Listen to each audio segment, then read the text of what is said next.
Morning Summit family. I'm Brian Agavino, the lead pastor. It's great to be with you as we launch into a new series on the book of Habakkuk. What do you wrestle with God about? You know, when I was growing up, there was this cartoon TV show that I watched on Saturday mornings. I can still remember it, just on for a year. It was called, I had to look it up though, Hulk Hogan's Rockin' Wrestling. Yes, it was about all these wrestlers in a cartoon show, all the classic WWF 1980s wrestlers, and they did all these crazy things. It was really quite a bad show. So when it comes, that's why it was only on for a year. When it comes to wrestling, though, the big question is what? Is it real, right? Is wrestling even a real thing? Well, I start on a little bit of a lighthearted note today. In some ways, because over the next 4 weeks, as we dig into the book of Habakkuk, we're going to find and hear from a prophet who wrestles with God. And nothing about his wrestling with God is fake. It's incredibly sincere, incredibly real, and incredibly hard. You see, Habakkuk is going to go on a journey from sorrow to silence to song. And the problem is, I think for many of us, when it comes to the struggles in this life, we skip the first two. And because of that, it actually limits and hinders, if you will, our trust in God. Do you think it's okay to wrestle with God? Do you know how to wrestle with God? Personally, I've been asking God to really grow me here, just if I can open up to you guys a little bit. You know, for much of my life, I've struggled to really engage with anybody, for that matter, on hard or difficult emotions. You know, I consider myself a pretty happy person, and frankly, I like people to view me that way. I like being that person, and so I avoid hard and difficult emotions and experiences. Maybe some of you are like me. You know, I've experienced a lot of hard things in my life. I've been at the death of young people, of people with cancer. I've experienced difficult things in church journey and all different kinds of things we could talk about. And oftentimes I find myself quickly, like, even when I'm talking to other people about it, kind of landing on this plane that, or, you know, saying, well, that God is sovereign, or he's got this. And you know, we have these platitudes that we use that are a cliche, but I'm not saying that negatively necessarily about me, that I would just, you know, that I did truly believe that in some way. Because in some ways it's not wrong to look at hard and difficult situations and scenarios in this life and trust in the sovereignty of God. Because frankly, when we come to the end of the book of Habakkuk, that's where we're going to be. But I think the danger is when we go straight to the sovereignty of God, when we avoid the struggle, when we avoid the wrestling. And I get it. I mean, who wants to experience pain of grief, the heartache of loss? Who wants to wrestle with the cruelty of injustice or the silence of God? But what if skipping that actually hinders our trust of God? Or to say it by versa, what if entering into those things would increase our trust of God? Habakkuk is a book that helps us see how to wrestle with God. And not only that, it invites us into that wrestling. In fact, what we will find is that when we learn to genuinely wrestle with God, our trust deepens.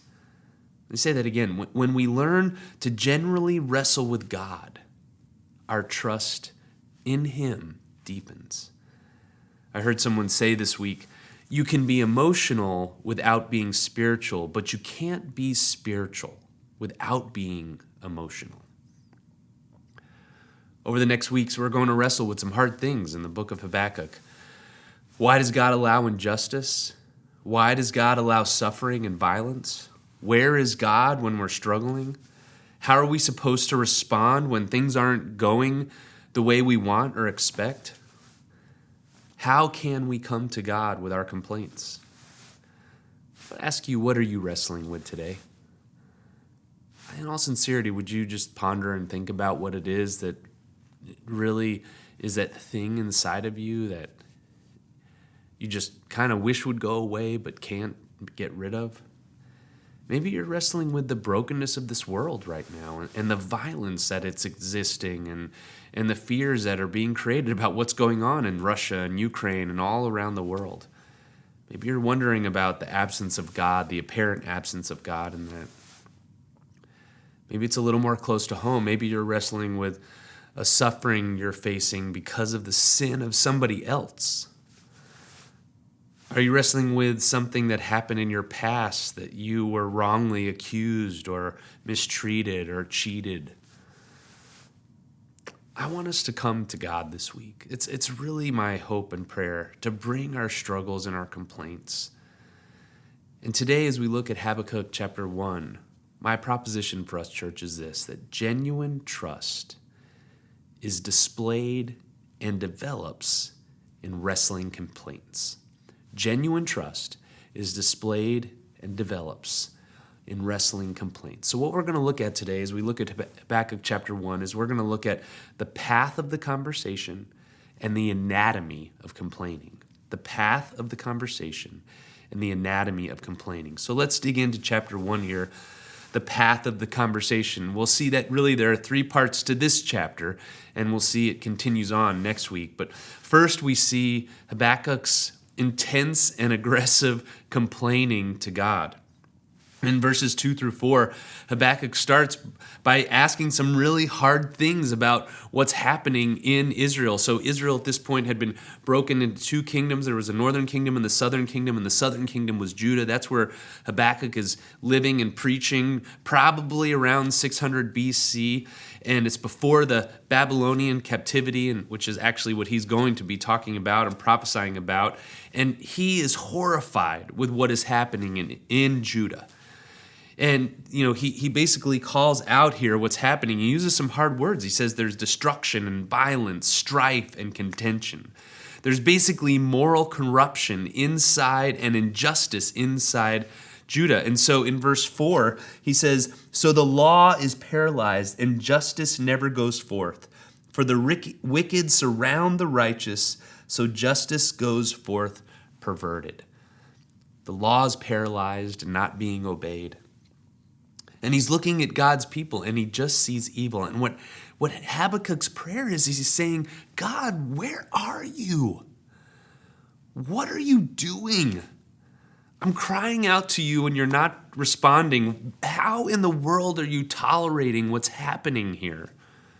And he's just mortified by the evil and the injustice that's happening and God's lack of response to that. And he confronts God with a strong, intense language. Why aren't you doing anything, God? Why have you abandoned us? And so we need to ask a question here. Is that okay? I mean, is it okay to approach God like that? I mean, Habakkuk's not coming with some niceties here. There's nothing in the language in the Hebrew about how he's coming to God that there's some kind of softness. No, he is calling God out. One version in verse 3, it actually says, "Why do you tolerate wrongdoing?" As if he's making an accusation against God in the way that he's acting. I mean, have you ever talked to someone like that? With just rawness and real emotion, with bluntness and truth? If you're like me, the answer is maybe, and really, it's been very rare. It's definitely, if it is when I do that, it's because it's with someone that it's not about. It's never against or to or face to face with the person that I'm frustrated with. Why? Well, there's probably a lot of reasons for that. I don't know about you, but when people come to speak to me like that with raw emotion, it's uncomfortable. And so why are we reluctant to talk to others and maybe even more importantly, to talk to God like that? I think one reason is because we know that if we were to expose ourselves like that, really show what's going on in our hearts, we think people, and And it applies to God as well, that he wouldn't accept us. I mean, frankly, we're taught as Christians to avoid raw emotion, that it's wrong. But yet here we see a real-life example of a prophet expressing some intense emotion to God, actually challenging God. Perhaps it's an actual sign of emotional and spiritual health to engage God like that. God welcomes us in our messy prayers because in some way they actually show a trust of God. A little more on that later, but let's keep going in the path of the conversation here. So Habakkuk comes with not niceties, but his real intensity towards God and his frustration. God, where are you? And let's see how God responds. We see it in verses 5 through 11. And basically what God does is he reveals here in this next section that what he's going to do, that he is going to do something. And he says, I'm going to do something you couldn't even believe, you couldn't even wrap your heads around. He says, look among the nations and see, wonder and be astounded, for I am doing a work in your days that you would not believe if I told you. And basically what happens here is he's going to, and he goes on to explain here, that he's going to use the Chaldeans or the Babylonians or the same people, and God's going to bring them to bring justice, to bring the rebuke upon Judah, the Israelites, who are far from God. And God, even in this passage, what he does is he describes who they are. He describes the Babylonians. They're bitter and they're hasty, that they are far from just, they are very violent, and they have no reverence for God. This is how God describes this group of people that he's going to send to bring to conquer Judah. Now, there's two things we need to point out about God's response. The first is this: God is not uncomfortable with Habakkuk's wrestling. God actually answers Habakkuk without really rebuking him at all. Now, we'll talk a little bit more, again, about why he doesn't do that in a minute, but let's point out right now that God is okay with Habakkuk coming with this intensity. Now, the second thing we see is that the way God addresses Habakkuk's concern and his struggle and his frustration is he tells him, he says, I am working in my timing. That the principle here is God is doing something. He's doing it when he feels is the right time. Basically, God allows Habakkuk's complaint and he tells him gently that he's wrong. That Habakkuk's saying, where are you, God? Why aren't you doing anything? And God says, actually, I am about to do something. I do see what's happening. I do have a plan, but it's going to come in my time. I remember when I lived in Germany, the people there had this saying. They would say, the German trains are always on time. It's a bad accent, but I love Germany. I loved living there. And they would say, the German trains are always on time. And they took real pride in that. And here's the deal. They weren't. It was kind of a crazy thing. It was kind of like a little bit of an insider joke in Germany that they would always be on time. But there was this sense that they were saying, whether they were late or early or whatever was happening, they were right on time. And in some ways, that's what God is saying here. He's saying, just trust me, Habakkuk. My time is always the right time. It's always on time. And God's inviting Habakkuk to trust his timing. You know, why is it hard for us to trust the timing of God? Well, it's easy. Because we don't always understand it. And that's exactly what's happening here. God tells Habakkuk he won't understand, and he doesn't understand. But yet the conversation continues. And so Habakkuk then has this amazing response to God. I love it. He starts by reflecting on who God is and what he's done, and then he says, why do you idly look at traitors and remain silent when the wicked swallows up the man more righteous than he? You make mankind like the fish of the sea, like crawling things that have no ruler. And so basically what he's doing here is He brings a complaint to God. God, where are you? Why aren't you doing anything with what's going on in Judah? And then then God says, I am doing something. I'm going to send the Babylonians. And then his response, Habakkuk's response to that is, you call that an answer? What? His response to God's response is even a stronger frustration, a stronger complaint. He's like, how in the world can you use a wicked nation that is more evil than Judah, more violent than Judah, more idolatrous than Judah to bring about what it is that you want to see happen? I have several favorite parts of the book of Habakkuk as I've been studying it over this last several weeks. I love next week, we're going to talk about chapter 2, verse 4. I love the very end of the book of Habakkuk 3, 17 through 19. And it's this section. I love Habakkuk's response. Why? Because he's not okay with what God is going to do. He doesn't quite understand what God's going to do. And what does he do? He tells him. He comes with even more boldness before the throne of God. And he says, God, I don't understand. Have you ever stopped to consider how much of the Bible is about complaining? Job, Lamentations, the Psalms, the prophets. There's so much in the Bible where people are expressing their true and honest emotion to God and the struggles they're experiencing in this broken world. And even after he hears what God is about to do, he says, I'm not okay with that. It's not okay. And here we see his frustration. And he expresses that to God. I don't know about you, but as a Christian, emotions like that, I mean, don't even have a concept for how to understand those. I mean, maybe you could have said to me, yes, bring your complaints to God. And then when God responds, your response to that should be, okay, whatever you say. But here we see this incredibly powerful and beautiful picture of someone who's really entering into and processing their struggles with God. In Christianity, we created a culture where we say, okay, maybe it's okay to tell God what you think, but then you have to put on a happy face.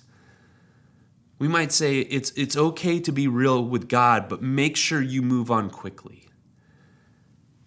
We don't know how to wrestle with God, and so we just avoid it. Kurt Thompson, in a really interesting book called The Anatomy of the Soul, he wrote, remember that emotion is not a debatable phenomenon.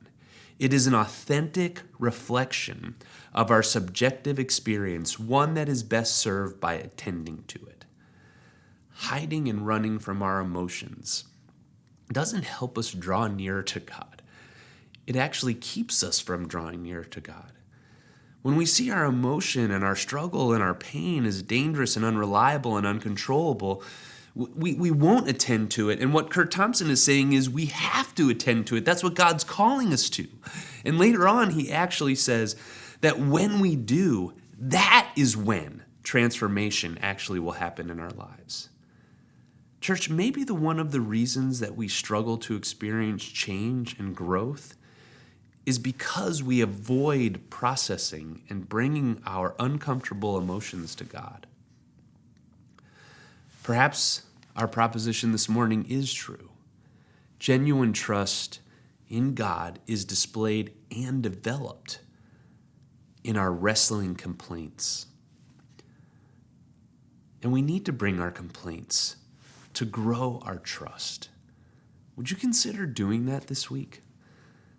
I mean, what would it look like for you to take some time in prayer and with God and just wrestle with him about what he's doing and what you're seeing in this world that's causing you to have stress and frustration?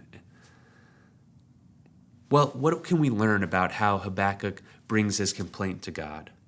I mean, let's look at the anatomy of his complaint. I want to point out two things if I can, because I do believe we can cross the line. We can go too far. We can use emotion for manipulation to try to get what we want.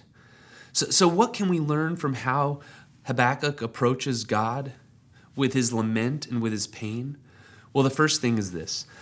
The root of his complaint doesn't impact his trust negatively. Say that again. The root of his complaint doesn't impact his trust negatively. We don't see Habakkuk thinking that he's going to walk away from God in the middle of this. He doesn't ever say that he's going to stop obeying God. It's actually a really beautiful picture we have. You see, I think many of us, we go to one of two extremes when we think about our complaints. The one extreme that many Christians go to is we say, don't bring your complaint or you'll get in trouble. Like, there's no way for us to bring our raw, intense, unfiltered emotion to God, or we're going to get in trouble. Or we see the other extreme, which is the way the world looks at it, right? And what they say is, how can a loving God allow suffering and evil? And if that's who he is, I won't believe in him. And so you kind of have these two ideas that our world understands, right? We're either not going to bring our complaints, or we are, and we're going to walk away. And here we don't see either of those things happening in Habakkuk. He brings his complaint, but it doesn't impact negatively his understanding of who God is. In fact, it's because of who God is that Habakkuk actually feels completely and totally safe bringing his complaint. Habakkuk's experience and knowledge of God doesn't stop him from being expressive. It makes him more expressive.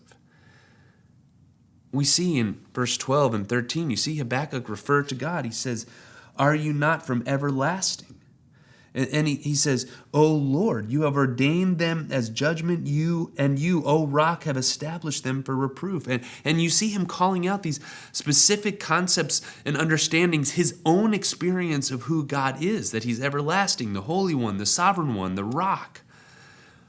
And what makes him able to say those things is you see it, and we should not miss it, that very early on in verse 12, he says, "O Lord, my God, my Holy One." That there's this deep personal encounter of who God is that enables him, therefore, to bring to God his struggles without a fear of walking. He knows God is who he says he is. He believes that wholeheartedly. He wants to trust that even more, so he's bringing his complaints to him. Derek Kidner, a writer and a theologian, he wrote of bringing our emotions and messy prayers to God. And he said that God says this, "I've remained their God not because they put on a happy face, because they don't. Not because they have perfect emotional self-control, because they don't. Not because they're doing everything just right, because they're not. I remain their God because of my grace, because my relationship to them is not based on their performance. It's because of my unconditional, covenantal, committed love." And Habakkuk knows that, and that's why he comes to God with rawness and realness in his complaints, because he wants to grow in his trust, and he knows that bringing his inability to understand and know what God is doing is going to help him grow in his trust. So again, I would ask you this week, will you come to God? Would you just maybe journal or consider having a few moments with God tomorrow morning when you wake up and come to him with a realness, acknowledging who he is like Habakkuk does. God, you are holy, you are righteous, you are safe, you are trustworthy. And so I bring these things that I don't understand. Habakkuk knows that, and that's why he comes to God. One more thing that we see in the anatomy of Habakkuk's complaint, and it's this. The path from sorrow to silence to song is a process. I just want to point out one more time that Habakkuk complains twice. And so it happens over time. Let us not rush through our struggles and our hurts. It's a process. And in this, there's a time for speaking our sorrows, and there's a time for listening. And we need time for both of those things. How long? I don't know. But sometime. We need time for both of those things to happen before we're going to get to the place where we see Habakkuk get to song. And next week we'll see another response to God from God to Habakkuk. But notice how Habakkuk lands by saying and having the humility to say to God, I trust you, and so thank you for letting me say how I feel, and now I'll listen. Because listening to God is a form of trust. He says in chapter 2, verse 1, I will take my stand at my watchpost and station myself on the tower and look out to see what he will say to me and what I will answer concerning my complaint. That he just wants to hear from God now, and he takes time to wait for him to listen. Genuine trust is displayed and developed in wrestling complaints. You know, it's interesting to think about Jesus and how he can relate here. You see, he was alone in the garden, asking God, will you take this cup from me? And Jesus went through the sorrow and the silence because he knew that in this life, we would need someone who could handle the weight and the intensity and the hardness of our emotion.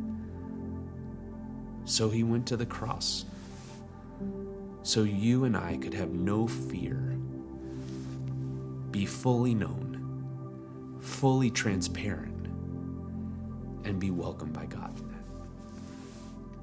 We conclude by reading the stanza of a song that actually has been incredibly helpful for me. Andrew Peterson, he's a great artist and poet. And he wrote a song that I started listening to about 10 years ago when, as again, I told you, I'm really asking God to help me here, to grow me, so that my trust will grow, knowing that when I can enter into these struggles of life and bring my frustrations to God, that it will actually grow my trust in him. If I come knowing and building those off of what I already know to be true of him.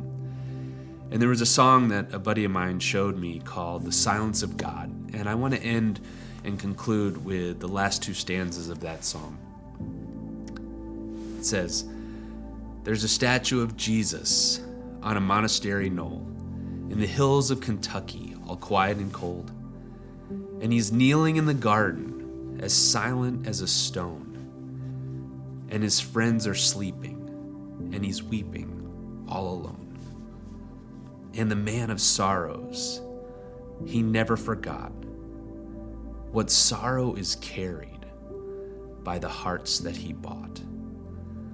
So when the questions dissolve into the silence of God, the aching remains, but the breaking does not. Yes, the aching may remain, but the breaking does not in the holy, lonesome echo of the silence of God. Awesome God, this world is a broken and hard place.